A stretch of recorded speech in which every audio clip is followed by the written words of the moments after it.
बिस्मिल्लाहिर्रहमानिर्रहीम। अस्सलाम वालेकुम नाज़रीन। दो छलियाँ या दो से ज़्यादा छलियों का जो एक पौधे के ऊपर फिनोमिना है, ये हमारे इस सीज़न के अंदर काफ़ी ज़्यादा नोट किया गया है। अब इसका फ़ायदा है या नुकसान है, ये मैं आपको दिखाता हूँ। देखें, अगर हम इस पौधे को देखें, इसके ऊपर दो छलियाँ लगी हुई हैं। ये देखें, इस दोनों की हमने पोलिनेशन इसकी चेक की है और दोनों के ऊपर जो है वो ग्रेन फार्मेशन और पोलिनेशन पूरी है। दोनों का वज़न आलमोस्ट सिमिलर है।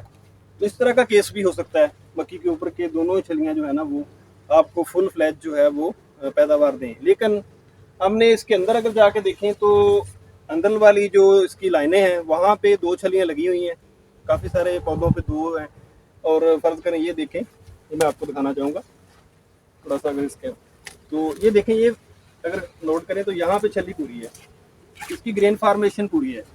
ये देखें, इसकी ग्रेन फार्मेशन पूरी है, लेकिन नीचे वाली छली जो है ये ऑलमोस्ट ख़त्म है। इसकी अब पोलिनेशन का टाइम गुजर चुका है, ग्रेन फार्मेशन, तो इसमें कुछ भी नहीं है, ये खाली है। तो ये कर क्या रही है फिर इधर? देखिए, दो छलियाँ बाज का, तो ये देखिए मैंने आपको दूसरा केस दिखाया, वहाँ कामयाब है, यहाँ पे ये फेल है। अब इसने जो खुराक यूज़ की है, ज़मीन से पानी का यूज़ भी किया है, इसने इस्तेमाल किया है। खुराक जो है दो सिंक बन गए इधर, एक सिंक ये था, एक सिंक ये था। अब देखें, पौधों पत्तों से खुराक आ रही है इसके अंदर, तो अब जोर ये छली भी लगा रही है, ये भी लगा रही है। इसके ऊपर नो डाउट कोई पोलिनेशन नहीं हुई, लेकिन ये खुराक तो इस्तेमाल कर रही है ना, इसके ऊपर प्रेशर बढ़ रहा है। तो इससे छलियों का जो वज़न का, दाने का वज़न है, वो पहले में कुछ ना कुछ ज़रूर डेंट डालेगी। लेकिन अगर हर पौधे पे नहीं है, बहुत फिनोमिना, खास तौर पे बाहर वाली लाइनों पे ये मसला होता है, तो फिर इसमें कोई प्रॉब्लम नहीं है। अगर सिर्फ बाहर वाली लाइनों में है या इस तरह का कोई मसला है कि दोनों जो है ना वो एक जैसा ही पैदा कर रही हैं, लेकिन इस तरह के बहुत रेयर केस होता है, तो इसमें नुकसान जो है, और सच अगर तो साइडों पे है, सिर्फ बाहर वाली लाइनों पे है, तो कोई नुकसान नहीं इसका। ये एक नॉर्मल फिनोमिना, स्पेसिंग आप ज़्यादा कर देंगे, खुराक ज़्यादा देंगे, तो इसमें ये निकल आती हैं।